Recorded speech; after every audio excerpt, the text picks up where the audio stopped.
ворог почав знову штурм наших позицій. Ну, в ітогі зав'язався бой, отримав я поранення.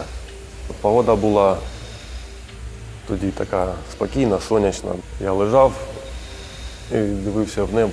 І так, думаю, така погода, день сьогодні помирати не треба. І я зібрав всі сили в кулак. Зі своїми я спілкувався, вони вилазь, тому що ми сюди не прийдемо. І даємо тобі 5 хвилин і все, закидуємо гранатами, тому що там був ворог, вони не знають, може вони мене на прицелі тримають, і це як ловушка.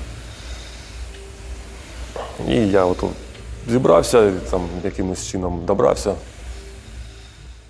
Працював водієм в кар'єрі на великовантажному самоскиді. Мені подобалися ці великі автомобілі. Якраз я був на роботі, була нічна зміна. І під ранок мені зателефонувала дружина і сказала, що почалася війна. Знав, що я одразу після роботи піду в військкомат. І в контракті було написано, якщо в случаї повномасштабної війни за 2-3 хвилини треба з'явитися в військкомат. І попав в Полтаву, там формувався новий батальйон. І я там здружився з одним хлопцем, якого тут я до цього не знав. Це зараз мій друг, побратим, колега Толік. І нас зв'язав спорт. Коли з людиною служиш, там якісь не сильно небезпечні завдання виконуєш, показує людина себе по одному. А якщо попадаєш в те місце, там, де є дуже великий ризик загинути, людина себе може показати зовсім по-іншому. Але Олексій дуже гарно себе показав при участі в бойових діях. Він мене дуже підтримував. Займаємо позиції, там прямо там десь був прорив. Саме важко було це дойти до цих позицій. Спочатку ми йшли, чуємо свист, падаємо. А вставати з цим рюкзак, багато БК, і там по мінімуму вода. Важкувато було. Вже потім чуємо свист, вже не падаєш, бо вже думаєш, якщо я впаду, я вже не зможу встати. Зі своїм побратимом, з Толіком, коли нас розділили, я бачив, де його була посадка. І на наступний день я знаю, що він там, десь в посадці, і там дуже сильний був мінометний обстріл, і він там півдня був, я не знаю, мені казали, що там ніхто не вижив. І після очередного дежурства на спостережному пункті я приходжу до свого бліндажика недокопаного. Дивлюся, хтось лежить в моєму окопі.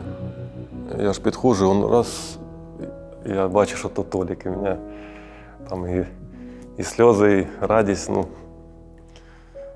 Головне, що живий.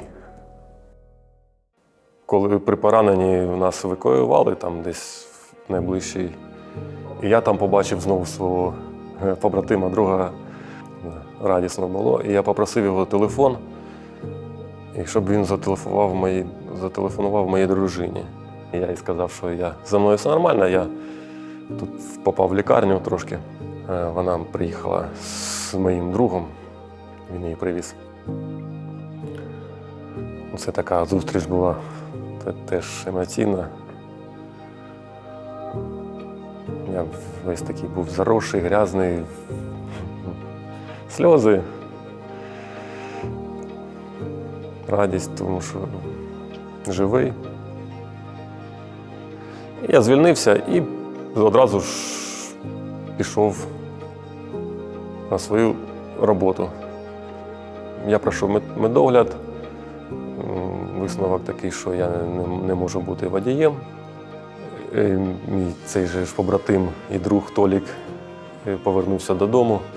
І ми з ними сиділи, спілкувалися якось так. Я жартома, а ти візьми мене до себе на роботу.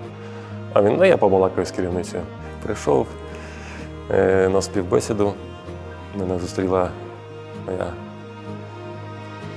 керівниця.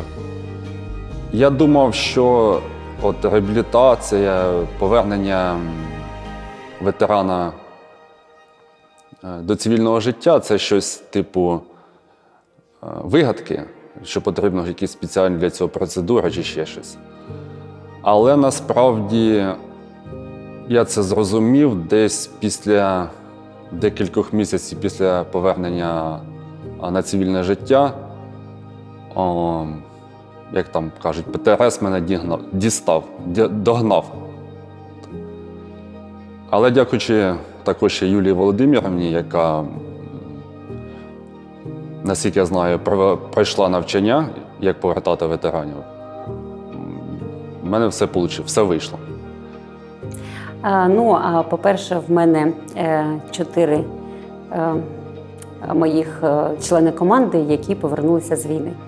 Один із них Толік Олексенко, він був в нашій команді і звідти добровольцем пішов на війну. Коли він після поранення повернувся, він попросив за свого побратима, за Олексія.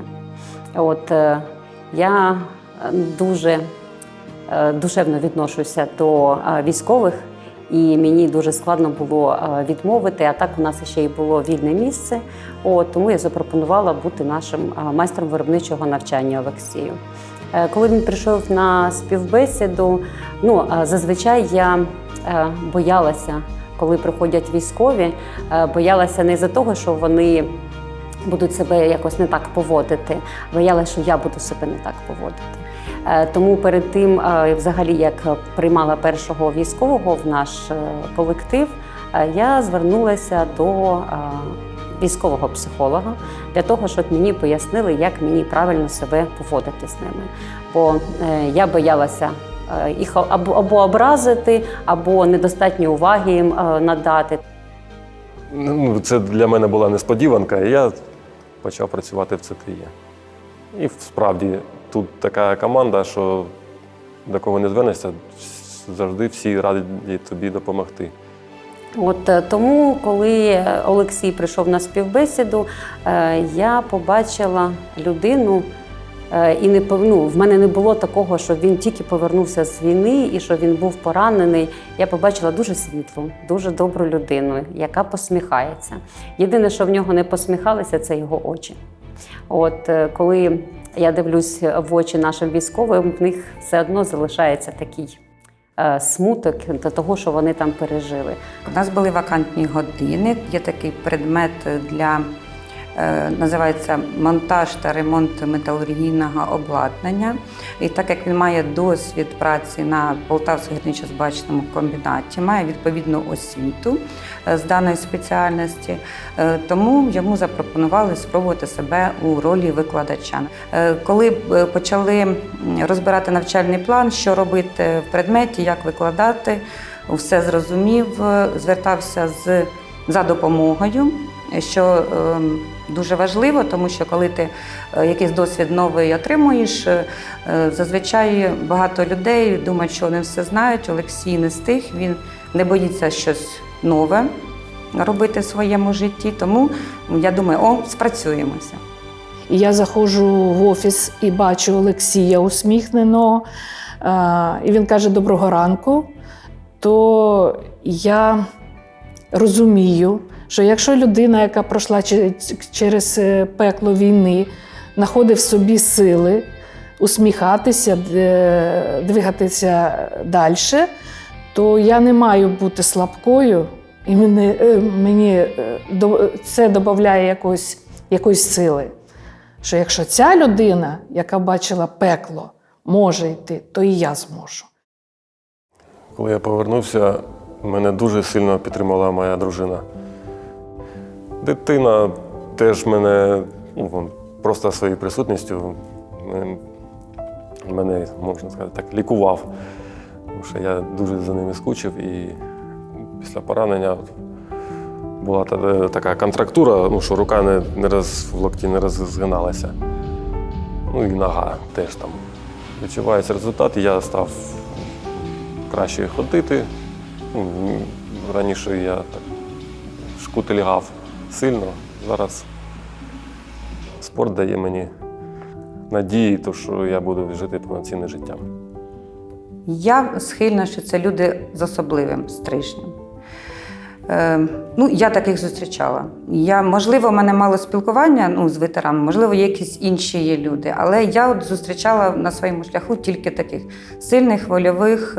Я ніколи не чула від них якихось там щось погано там, чи щось буде ще. У мене, до речі, є ще один знайомий дуже гарний, Сподін Олег. Ми з ним веслуємо в одному човні «Дракон».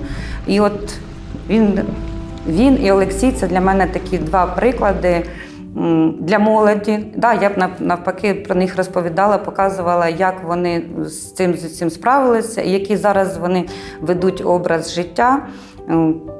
Супер. За цей час дуже багато людей допомагало нам. Ми відкривали збори там, на різні тепловізори, на нічні приціли, малюнки, які нарисували діти і підписали там різні побажання.